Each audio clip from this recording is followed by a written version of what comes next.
Hey, what's good, G's? Live on the set in the Matrix, Black Friday. So you can tell how crazy I am.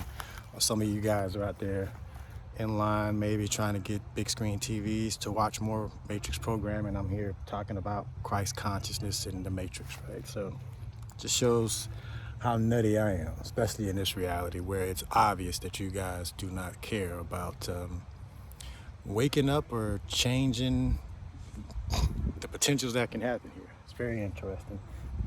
You're on the brink of self-destruction. There's a whole lot of things going on. Anyway, I want to talk about Christ consciousness. I was raised in the Church of Christ and never heard about Christ consciousness. And they used to beat us up over Church of Christ being the one and only true church, blah, blah, blah. I'm sure if you've been to they didn't even have music in the Church of Christ. So if you go to one, and there's one right across here, I came up here to shoot some basketball. Don't talk about Christ consciousness on any level. And this is going to sound callous, but the organized religions, and they're in bed with politics, are one of the biggest detriments to the evolution of humanity on this planet. And they are the Antichrist. And they'll call me the Antichrist, right? So if Jesus came back, Christ consciousness came back. That's all that is, Christ consciousness. And there were people that attained Christhood before Jesus and after Jesus, right? Jesus wasn't the one and only. Religion wants you to think he's the one and only, put him on a pedestal, make you worship him so you don't question what's inside of you. Even though in the Bible, the biblical Jesus said, the kingdom of heaven is within you. And I can show you a conversation I had, because there's billboards here, like you probably see them where you are. Well, if you're not in the Bible Belt, you probably don't see them, where you call this truth hotline and you get the truth, right?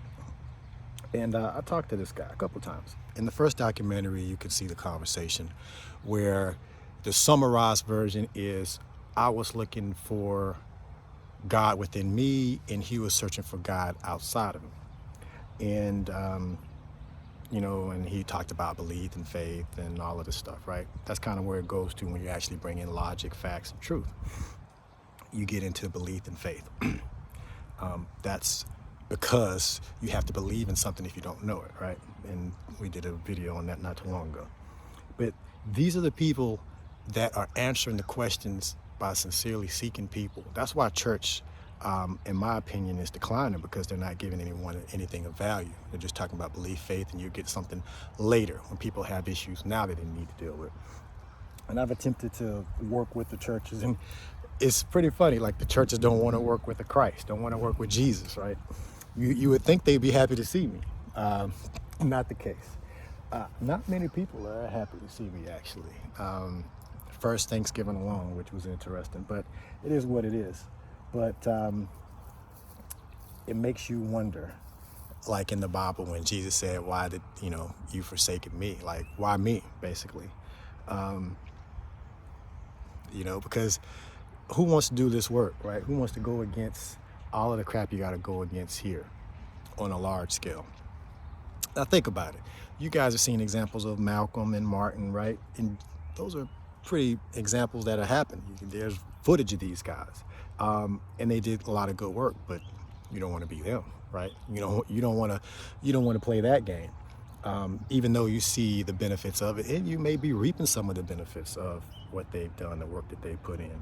But you don't want to pick that mantle up. But you're waiting for the next one and this, that, and the other, but you're not going to support them. Just like you're not going to support me, or you're not going to support, it is what it is. This is they talk about the passion of Christ. This is a passion thing. And it's not for, it's for us all at the end of the day, but it's really for the kids. It's really for the children, because they don't know, a lot of these church doctrines will tell you, give me a kid in the first 6 years and they'll make they got on the rest of their life, because they know how the mind works. They know how programming works. They know that a kid doesn't know the difference between reality and imagination. And if their father or mother figure are telling them something is true, they're going to believe it, right? But eventually that kid will see the flaws in the story and the holes in the story if they dig deep enough. And they also see that mom and dad weren't exactly preaching, walking the talk. practicing what they preach, if you will. But the kids is the younger generation, and it's like I'm just not going to be able to just sit back and just allow it to just continue, So let's see where it goes. And it's not something that I'm excited about. Just like Jesus wasn't excited about. Why did thou forsaken me, right? I mean, that shows the humanity of Jesus. If Jesus was actually God and the Son of God, then what worries would he have? It's like, why would thou forsaken me? You're God. How would you forsake yourself, right? And then they'll get into the whole Trinity BS and all that stuff. But the truth of the matter is Christ is a level of consciousness that's available within us all. Jesus Christ. Christ is not a name; it's a title. It's a level of awareness, spirituality, whatever you want to label. I'm not big into labels. Whatever label you want to call it, is something that's attainable to you. That's why Jesus said the things that I can do, you can do and better, right? And there's a difference between the Jesus of the Bible and the real Jesus, right? And I say Jesus, I got to put quotation marks because we know his name wasn't Jesus, but people don't even do that kind of research. But it's based on the true character, right? And that true character is back. And I don't like how they've plagiarized my story. And we're going to try to correct that.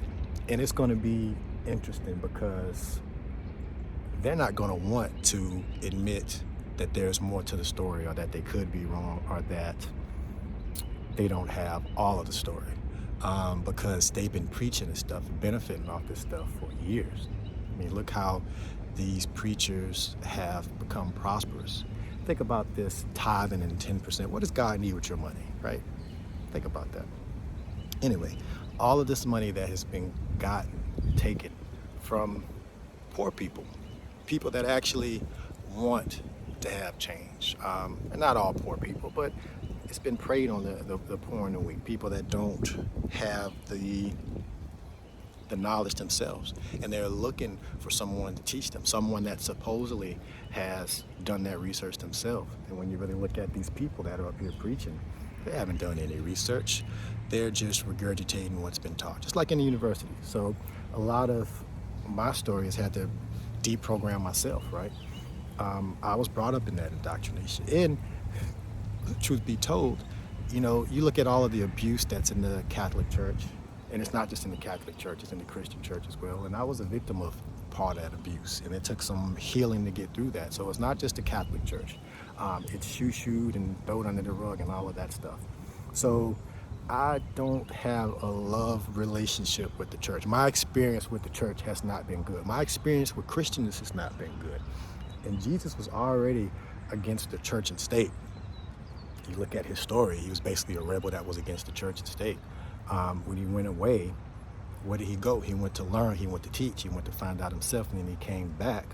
And he was an example of that, and just showing people an example of Christ consciousness. And he was actually teaching some of the church people, right? They were talking about the second birth, the spiritual birth, and they're like, well, can you go back in the womb?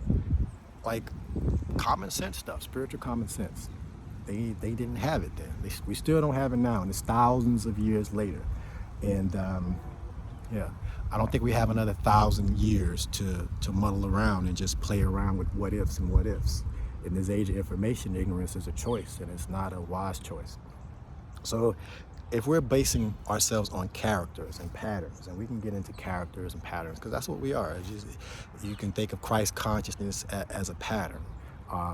Jesus was just think of it as a pattern of that being coming back. Reincarnation is a pattern, right? Cycle. So this leaf is going to fall, it's going to decompose, and then it's going to eventually come back into the tree, right? So is that reincarnation, or is that a pattern of life? So who's to say that consciousness can't come back? Who's to say that the frequency that is this person now couldn't have existed in the past and can't exist in the future, right? Who's to say that that can't happen to you? So there's a lot that has been covered up for reasons of control.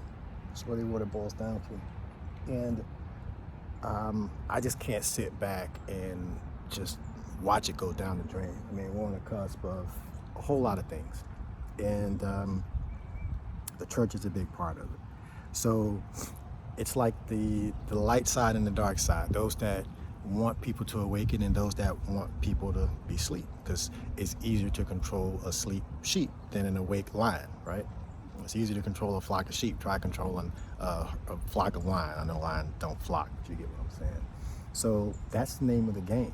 And these people that are propagating this, and some of them know, some of them are ignorant, but some of them actually know and are playing the game. And it's not my place to judge or to. The universe is going to do what it does. I'm just here to be an example and to hold the line and walk my walk and talk my talk. And I'm willing to be proved wrong. Show me where I'm wrong. Show me how I'm wrong. Show me it's not possible. You wanted Jesus to come back, so when he's back, what now, right? And I'm willing to talk to anybody on this planet, I've made myself available. My story's out there. I'm public. There's not much that has been hidden. So I'm ready to run it. I mean, let's do it. I can see that the public phase is about to come here, just like when Jesus learned all of his stuff. And when I say Jesus, I'm talking about the biblical Jesus, like Moby Dick and the sperm whale. So when I say Moby Dick and the sperm whale, Moby Dick is a story about a sperm whale. Moby Dick exists in the book Moby Dick, but Moby Dick doesn't exist in real life. Sperm whales exist in real life, and the sperm whale is what Moby Dick is based on, right? Just like the story of Jesus in the Bible, right? It was based on a real character that attained Christ's consciousness that is available to you. That's why he said the same thing, I can do, you can do, and better. And the kingdom of heaven is within, all right? So there's a lot that we'll unpack, and it's just interesting to see the dynamics and the difference in attention that is given to the BS. And the BS is what's got us into this situation, and it's what's going to keep us in this situation. But that's part of this matrix. The programming is very strong, and there is a momentum. I mean, you've been indoctrinated for years, so one person is not going to reverse that in a talk, in two talks with information. You can look this information up yourself. What you're probably going to do is you're probably going to go to your preacher, or you probably won't even do that because you don't want to question. Questioning is something that's not,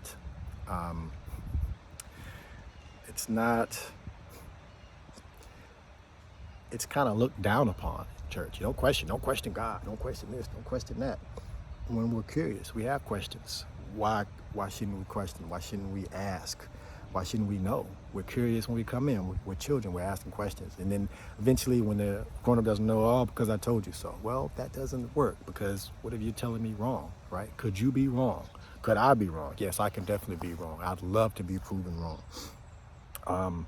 But in order to be proven wrong, you have to be open, have to be open-minded. You have to be willing to say that you don't know it all, that you don't have all the answers. And I definitely don't know it all, don't have all the answers, and never claim to be. I mean, look at the vastness of the universe. How can you say you know it all? We only know what we know on these small lifetimes that we have on this one planet. I mean, maybe we've had experiences out there, but I can't remember those experiences. I can't even remember my childhood due to some of the things that happened. So how can I remember a past life, right?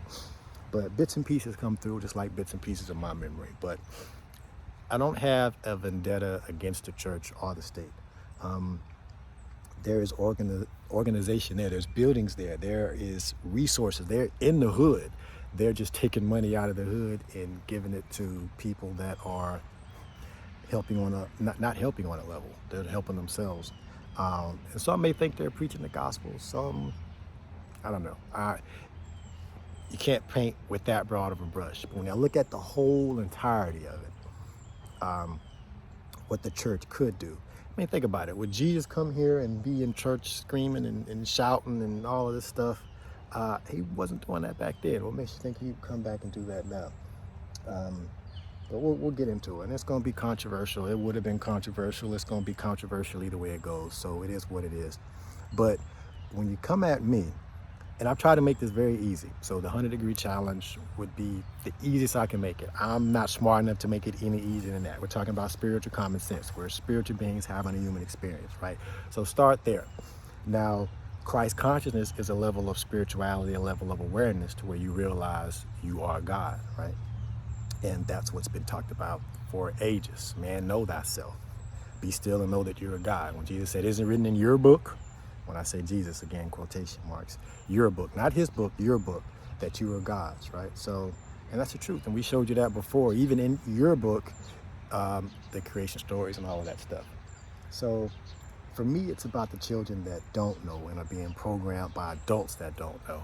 And the detriment that comes along with that, they don't realize it because they haven't had to come out of that. They haven't had to do their own spiritual shadow work and deprogramming themselves. And if they did that, if they understood that, then they would be hesitant to program the next generation with the same crap that they had to get rid of. Why would you indoctrinate someone with something that you're going to have to unlearn later on in life? That's just a waste of time. We don't have time to waste.